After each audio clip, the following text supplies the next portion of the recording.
Você está no canal Espiritualidade e Boas Histórias. Para você que está aí nos prestigiando, né? Fica aquele abraço, né?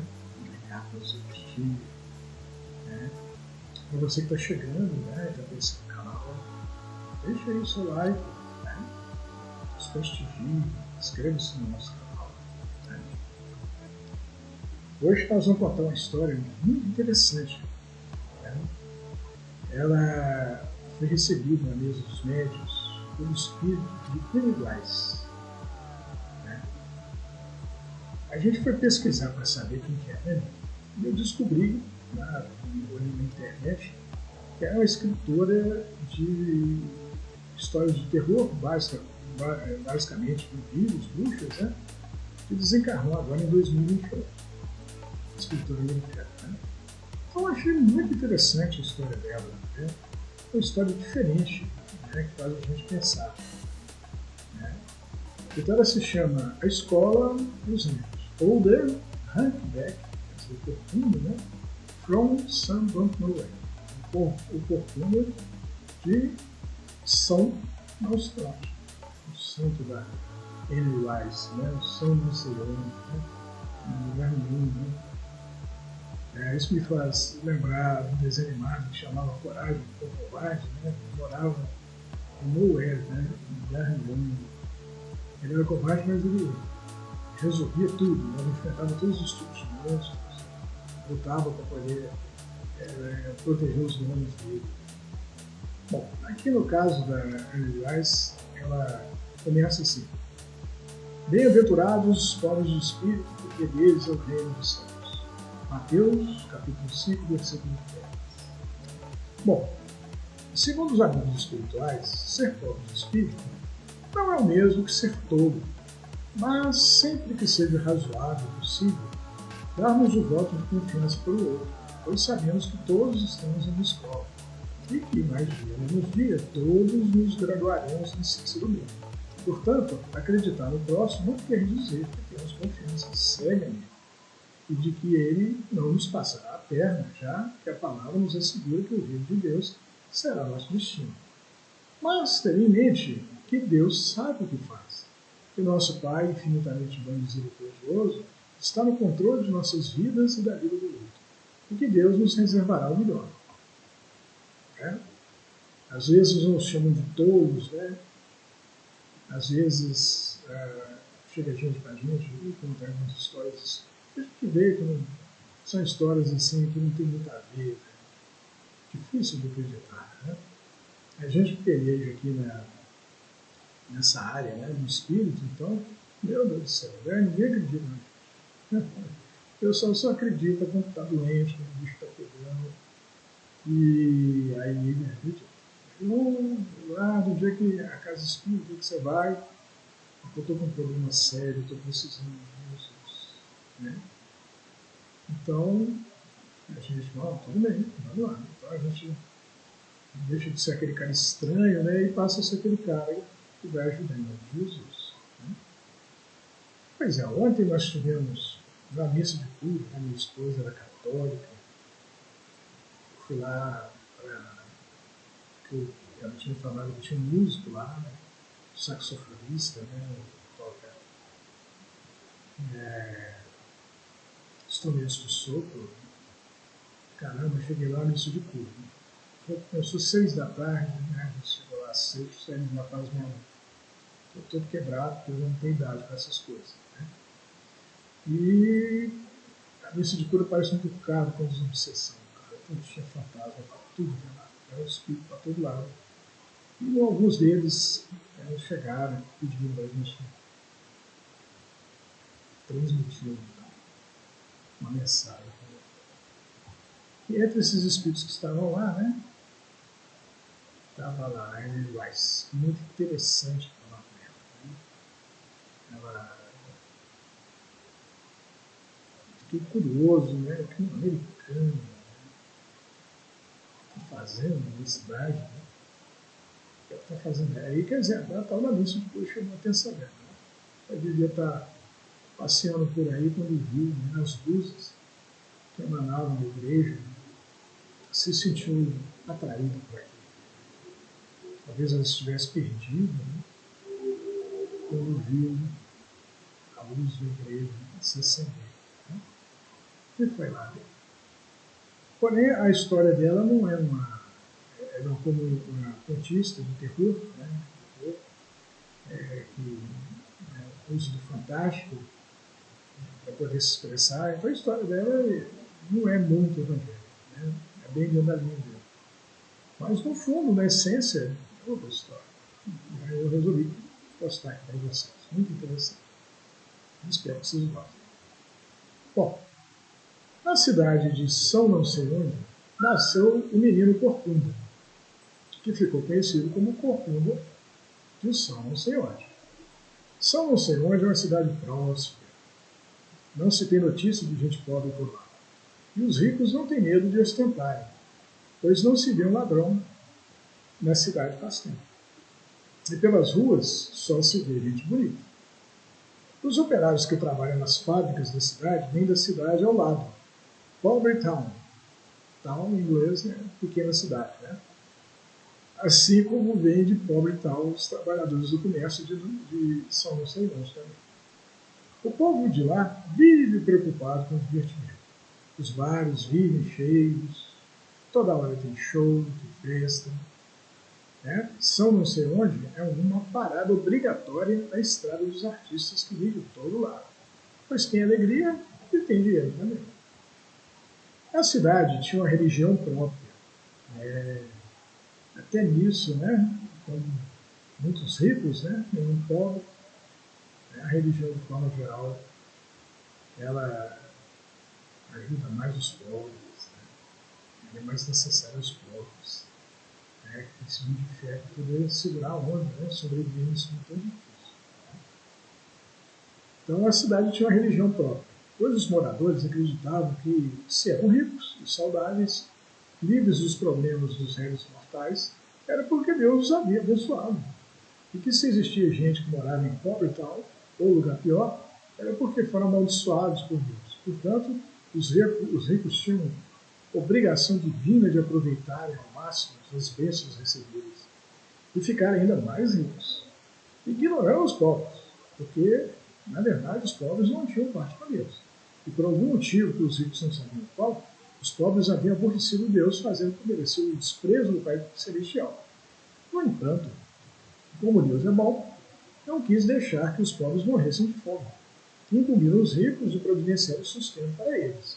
E os ricos abriram fábricas e comércios onde empregam os pobres para cumprirem a vontade de Deus. Né? Para o rico cumprir a vontade de Deus de dar, né, o meio do pobre viver. Para retribuir a Deus a vida boa que tinham, os moradores construíram uma igreja enorme, com a arquitetura mais moderna, toda de vidro, com ar-condicionado, praça de alimentação, televisões espalhadas por todo o canto, a fim de que o fiel possa ver o padre de onde estiver. Banco reclinado, acolchoado, dízimo via digital, confessionário eletrônico e hóstias de diversos sabores a gosto do fiel. Mas o mais legal é quando a pista do corredor, que ia da porta até onde o padre celebrava a missa, se iluminava para que o padre passasse com seu séquito quando era aplaudido em meio a muito choro e gritos emocionados pela audiência. Então tem aquele corredor, né, o padre vem andando lá da porta da igreja até o altar, e ele vem andando em cima de um piso iluminado. Essa igreja aí parece mais robótica que a igreja. Né? O padre é aficionado das novidades digitais, tendo um canal no YouTube onde passa a missa, caso o fiel não possa vir à igreja. Né? Quem faz a propaganda do canal é o próprio Jesus, criado digitalmente por uma empresa de marketing, que em todo anúncio, já que são inúmeros os patrocinadores, materializa-se ao lado do bom padre, convidando para que os fiéis contribuam com a igreja. É na missa que as mulheres da sociedade local se exibem com seus vestidos, sapatos e chapéus caríssimos e seus penteados de milhares de dólares, enquanto os homens falam de negócios milionários e da prosperidade daquele que é temente a Deus. Todos os moradores da cidade são cadastrados em um banco de dados da igreja, e para entrar nela é preciso o fiel passar por um sistema de identificação baseado na leitura eletrônica da íris do olho. Portanto, os moradores de Poverty Town só podiam saber como era o céu pela internet, através da qual podiam acompanhar as missas. Né? Então, a missa do rico lá é o verdadeiro do céu. Né? Aí a escritora da história ela dá uma debochada. E a mãe e o pai do menino, né? O profundo, tadinho, procuraram a ajuda de Deus e todo mundo para curar o menino. Mas, além da corcunda, ele era meio ruim da cabeça, coitado. E todo mundo abusava do pobrezinho, a não ser Dona Cotinha, mulher do Zeferino, um sujeito ruim de dureza, que não perdia a chance de fazer troça com a cara do menino. Mas, sempre depois das humilhações, lá vinha Dona Cotinha com carinho para o menino, um copo de leite e um pedaço de bolo defumado. Para piorar as coisas, os pais do menino morreram no acidente de carro. Seus irmãos, então, venderam tudo que os pais deixaram, inclusive a casa em que o menino morava, com os pais, e repartiram entre si. E depois se foram da cidade, deixando o menino sem nada e na rua. Quando o Zeferino chegou em casa com o menino, em sua companhia, e disse para a mulher que o menino ia morar com eles, Dona Cotinha se admirou.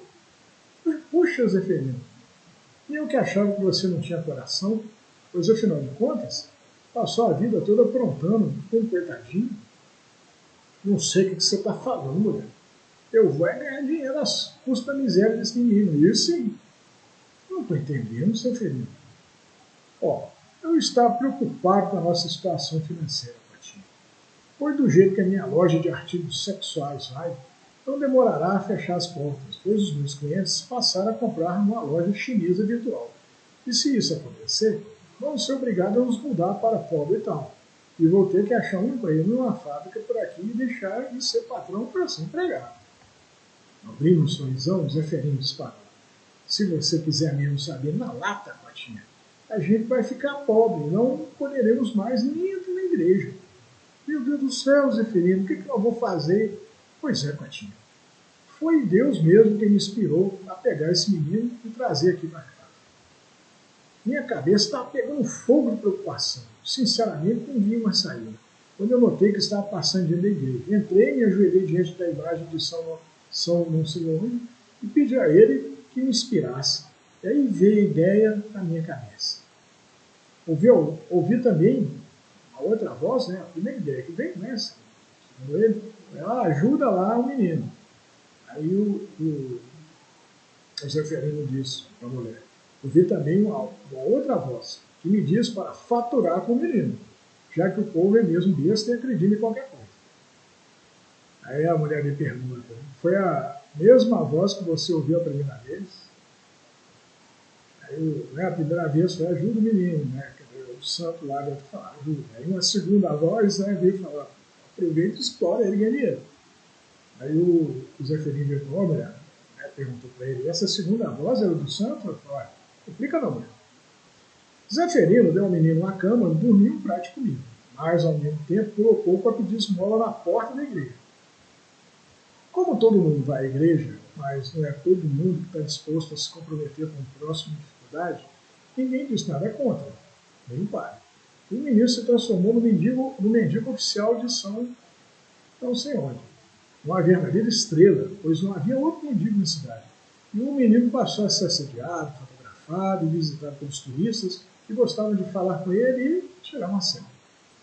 Zeferino, sempre legiano no pensamento, capitalizou o sucesso do mendigo e ganhava em cima dele de todo jeito, mostrando como uma celebridade local, expondo em vídeos que exibia no YouTube, usando os mesmos patrocinadores da igreja para faturar com a imagem do menino.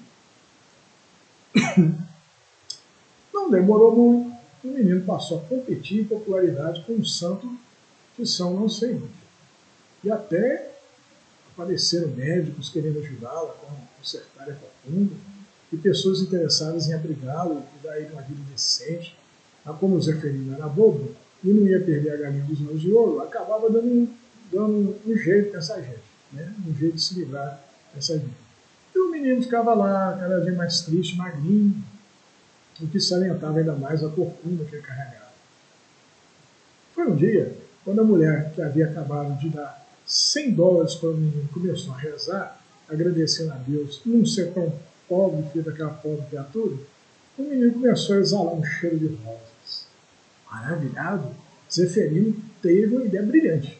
Ele propôs ao padre que colocasse o menino para dentro da igreja na hora da missa, pois assim as pessoas se sentiriam empolgadas a dar ao menino dinheiro. E pela intensidade do cheiro da rosa, seria possível o fiel avaliar o quanto Deus estava satisfeito com o fiel pela caridade feita.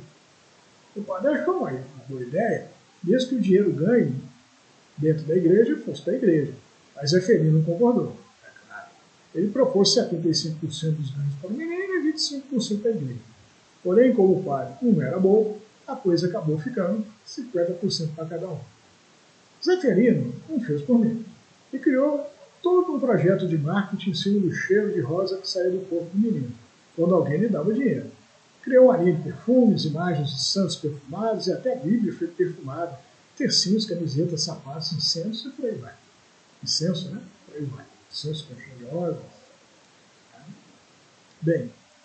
Bem que Dona Cotinha tentava ajudar o menino, mas Zeferino não deixava que ela o alimentasse de vinho, nem deixasse que o menino dormisse o suficiente para que descansasse, pois ele queria que o menino sempre estivesse com aquela cara de sofrimento. O cara deixava o menino passando fome e não deixava ele dormir. Né? Ah, mulher, nunca fomos tão ricos. A Dona Cotinha chegou do Zeferino: você não tem vergonha de explorar essa pobre criatura desse jeito, Zeferino? A Zeferino riu, né? Para que mais ele serve, Cotinha? Além do mais, ele não tem uma cama, não lhe falta o que comer. O que mais que ele quer da vida? A Dona Cotinha olhou para ela com o Zeferino: você não tem medo de ser castigado por Deus, não, Zeferino? O Zeferino fez aquela cara, né? Eu ter tirado o menino da rua e não deixar ele morrer de fome? Eu sou um homem não, Cotinha. Isso é disso porque eu fui o único morador da cidade que teve coragem de obrigar o infeliz, sendo que ele come e dorme às minhas custas. A Cotinha olhou certo, o marido falou assim: às custas dele mesmo, né? Você quer dizer, né? Aí os Zeferino riram: o que é isso, mulher? Daqui a pouco vai dizer que o menino é que está sustentando a gente. Soltou uma gargalhada, o Zeferino deu uma olhada malandra para a patroa. Sabe, Cotinha, outro dia você me perguntou que voz que foi aquela que eu ouvi e que me disse para usar o menino para ganhar dinheiro. Se era a voz do santo de não sei onde. Pois não era, não. O santo me pediu para ajudar o menino, pois é ajudando que se ajudava. Mas o meu amigo Tião, o dono da empresa de marketing, foi quem deu a ideia de como fazer o menino render dinheiro. Zeferino aproveitava do dinheiro ganho para comer bem, beber muito, abusando da vida. E quando o coração dele parou, não foi surpresa para a Dona Cotinha, que cansava de adverti-lo sobre o custo dos abusos que ele estava cometendo. Tendo o marido morrido, Cotinha decidiu acabar com o circo que ele montara, tendo o menino como atração principal, o que enfureceu todo mundo que ganhava com ele. Quer dizer, todo mundo ganhava dinheiro com o menino e ficou bravo. O tamanho foi a pressão em cima da Dona Cotinha, ela ficou em dúvida quanto ao destino do menino. Meu Deus do céu, né? Dormia Cotinha um sono difícil, cabeça cheia de dúvidas, quando o Zeferino apareceu para ela. O infeliz pareceu atormentado, dizendo estar no fogo do inferno em grande desespero, arrependido de tudo de atrapalhado que fizera na vida. E falou para Cotinha que pedisse ajuda ao menino, pois o menino era o único que ele tinha conhecimento e podia tirar de lá. Cotinha então falou com o menino que tirasse Zeferino do inferno, por causa dela. Apesar dela saber que o falecido marido não merecia tamanho favor por parte do menino, que tanto ele maltratara, né? O menino olhou bem nos olhos de Cotinha e disse: tiro ele de lá, um pedaço de bolo de fubá e um copinho. Emocionada, Cotinha acolheu o menino um abraço carinhoso. A igreja estava cheia, pois Cotinha havia anunciado que aquela seria a última vez que o menino participaria da missa como se fosse o artista de um espetáculo. Além do mais, era a despedida de Zeferino, cujo corpo morto estava esticado em um caixão ao lado do altar. Se Zeferino estivesse vivo, seus olhos se arregalariam com as ofertas dos fiéis. Ele acabaria correndo o risco de morrer afogado no perfume de rosa que inundou ele. O padre já estava a postos na entrada do salão com seus auxiliares, pronto para vencer o corredor, que dava até onde a celebração seria presidida, quando o seu auxiliar apertou o botão que acendia as luzes por baixo do piso, que iluminaria o corredor. entre os bancos em que os fiéis ficavam sentados, pelo qual o padre passaria. No entanto, as luzes da igreja se apagaram, e por baixo do piso surgiu a imagem dos abismos, né, onde moravam as almas destinadas ao sofrimento. Todos pensavam que era algum efeito especial preparado pelo marketing da despedida do menino, até que o perfume de rosa foi dando lugar ao odor de enxofre. Os gritos das almas atormentadas rapidamente sufocaram os cânticos eletrônicos, e o pavor tomou conta do coração daqueles que se apertavam dentro da igreja. A voz de Zeferino então se fez ouvir com um "Pelo amor de Deus, me tire daqui porque eu não aguento mais." O que era reboliço e algazarra por parte dos participantes da Santa Missa virou silêncio. A expectativa de que os atormentados subissem à superfície, provenientes das trevas, tais quais animais encolerados, né, junto com os demônios que os subjugavam, havia dominado a alma geral. O menino, então, se levantou, pendeu a cabeça para a frente e começou a gemir, o que deixou o povo ainda mais doido. E das costas dele surgiu um par de asas que se abriram, e ele começou a voar, primeiro um pouco acima do piso, para depois mergulhar através dele em direção aos abismos, não demorando a voltar com a alma de Zeferino segura pelos braços, deixando-a cair em cima do corpo, ela estendendo o caixão. O inferno debaixo do piso desapareceu dando lugar à pista iluminada, sobre o qual o menino pousou. E assim que ele comeu um pedaço de bolo de fubá e bebeu caneca de leite, estalou os beiços e saiu voando até desaparecer porta fora, para delírio da audiência. O povo ficou doido. Ai, maravilha, não anjo, né? O espetáculo ainda não havia acabado, pois faltava a ressurreição de Zeferino, até que seu corpo começou a se mexer e ele colocou a cabeça para fora do caixão. Quando então a audiência explodiu em aplausos. Ao contrário do que todo mundo pensava, Zeferino não voltou como ele era, pois depois de experimentar os tormentos do inferno, ele não queria mais voltar para lá. E para poder fugir daquele destino, Zeferino deu tudo o que tinha para os pobres e tornou-se amigo da caridade. E com o tempo foi perdendo os cabelos, ganhando rugas e adquirindo uma corcunda diante do peso dos pecados que carregava, cuja musculatura, um tanto gasta, já dava de sinais de não suportar mais. E quando ele já não tinha mais a companhia de Patinha, que morrera de infarto durante o sono, nem de nenhum dos puxa-sacos de que vivia rodeado, achando-se só, Zeferino terminou abrigado por Tião, dono da empresa de marketing que Zeferino usou para promover o menino, o único amigo que lhe restava. Tião recebeu Zeferino na mansão, cara, demais, né? E carregou até um quartinho lá no fundo, um minúsculo quartinho. Zeferino era a sombra do homem que fora. Nele não havia mais ambição nem arrogância, só o desejo de servir a Deus e aos seus semelhantes, principalmente os pobres. Aí o Tião chegou, mostrou o quartinho para o Zeferino e falou assim: "Aqui está bom para você, meu amigo?" Zeferino balançou a cabeça humildemente. "Olha, Zeferino, não é só isso que eu tenho para você. Eu vou dar um jeito de você recuperar todo o dinheiro que jogou fora fazendo caridade com quem não vale nada. A partir de amanhã, você vai esmolar na porta da igreja e eu vou apresentá-la à comunidade como um novo único mendigo na nossa cidade. E tornaremos a encher os bolsos." Tião arregalou os olhos e os dentes, como que tentando empolgar Severino com a alegria que estava sentindo. "O que você acha, Severino?" Humildemente, Zeferino voltou a agradecer, abrindo um pequeno e iluminado sorriso, pois Tião não sabia, mas ele, Tião, havia acabado de se matricular na Escola dos Anjos, e Tião não tardaria a substituir Zeferino quando Zeferino fosse embora, diante dos olhos do mundo batendo suas asas rumo ao céu, após tirar a alma do seu inferno. Gostaram da história? Que boa história, na verdade.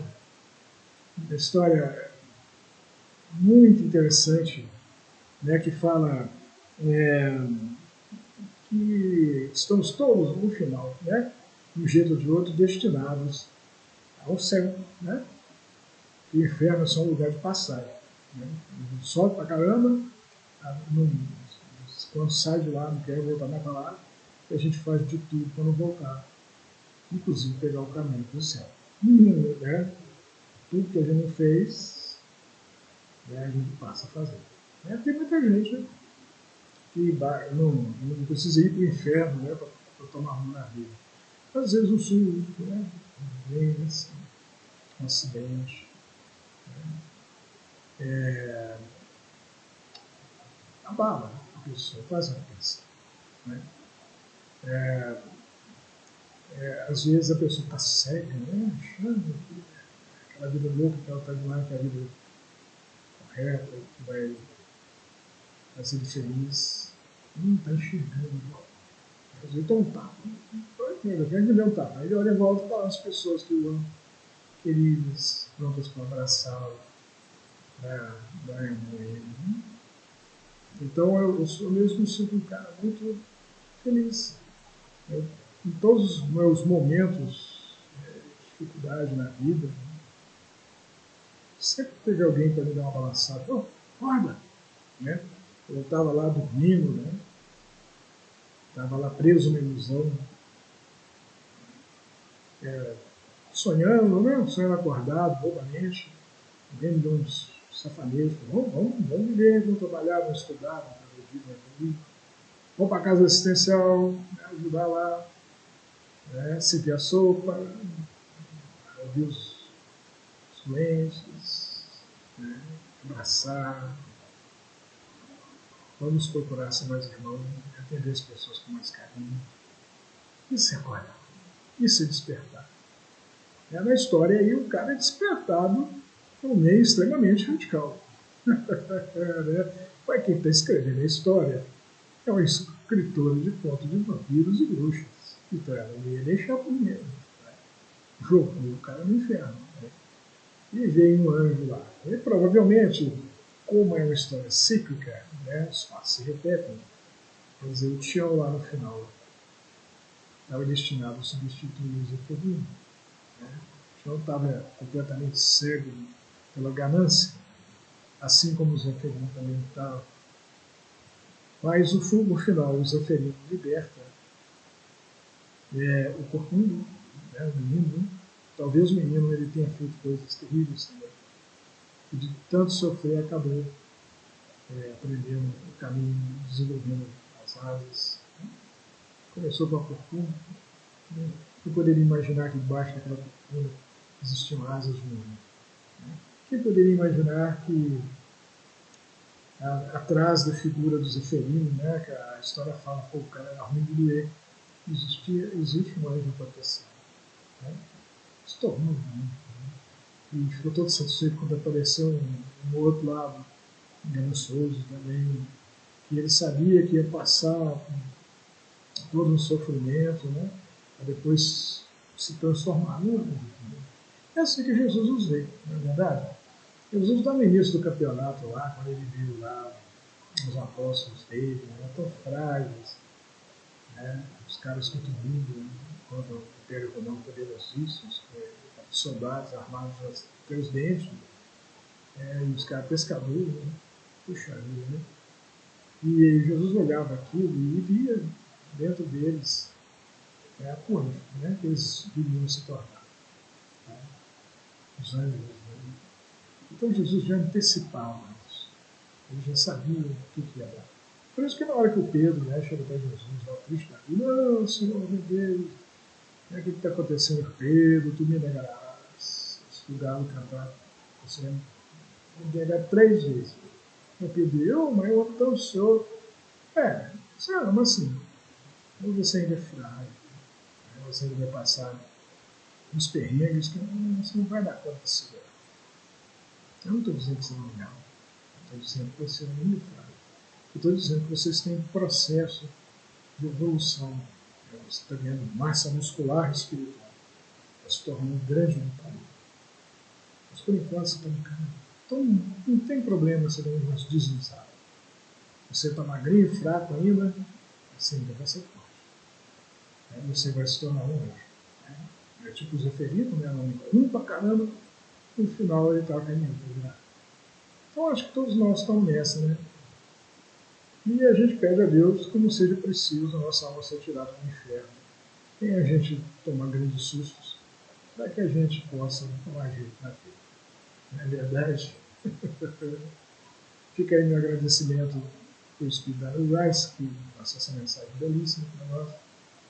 E para você que está aí nos assistindo, eu espero que você tenha gostado dessa história. E até a próxima história. Fique com Deus.